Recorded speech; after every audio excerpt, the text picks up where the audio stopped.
Welcome, doctors, to this session of the PLAB 2 Preparation Tips series.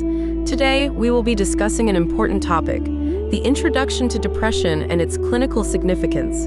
Depression is a common mental health disorder. It is characterized by persistent sadness and a loss of interest in activities that were once enjoyable. This condition affects emotional well-being, physical health, and daily functioning. Patients may struggle with work, study, or social interactions. Early recognition and treatment can greatly improve outcomes and quality of life. In this presentation, we will cover several key areas. First, you'll learn how to recognize the common signs of depression. Next, we'll discuss when to suspect depression in your patients. We will explore the biopsychosocial model of assessment, considering biological, psychological, and social factors. Finally, we'll talk about improving clinical assessment and communication skills to build stronger doctor-patient relationships. Now, let's talk about when to suspect depression based on emotional signs. Be alert to patients reporting a low mood lasting more than 2 weeks. They may also lose interest in most activities, known as anhedonia. Common descriptions include feeling empty or numb. Persistent hopelessness or fatigue throughout the day are also red flags. You could ask, how long have you been feeling this way? Or, can you describe how your energy levels have been recently?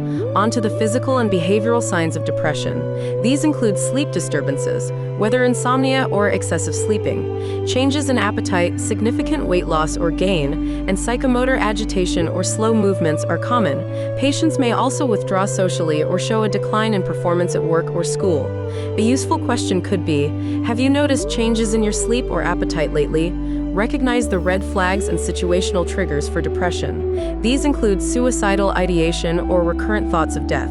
Situational triggers like a recent loss, relationship breakdown, or financial issues may contribute. Increased substance use, such as alcohol or drugs, is another red flag. You might ask, have there been any significant life changes that may have affected your mood? When assessing the root cause of depression, consider biological factors. These include genetic predisposition, neurochemical imbalances, and medical conditions like thyroid disorders. Chronic pain or certain medications may also affect mood. Ask, do you have any medical conditions or medications that may be affecting your mood? Psychological factors include low self-esteem, difficulty coping with stress, or past trauma or abuse.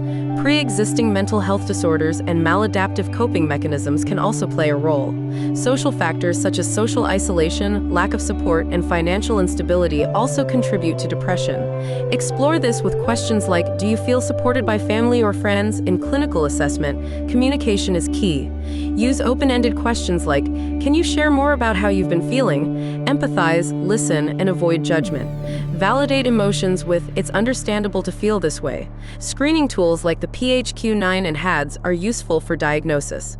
Perform a thorough history and assess substance use impacts. To enhance patient outcomes, build rapport, offer tailored treatment, and use safety netting by saying, if things worsen, reach out to us. Ensure ongoing monitoring and follow-ups.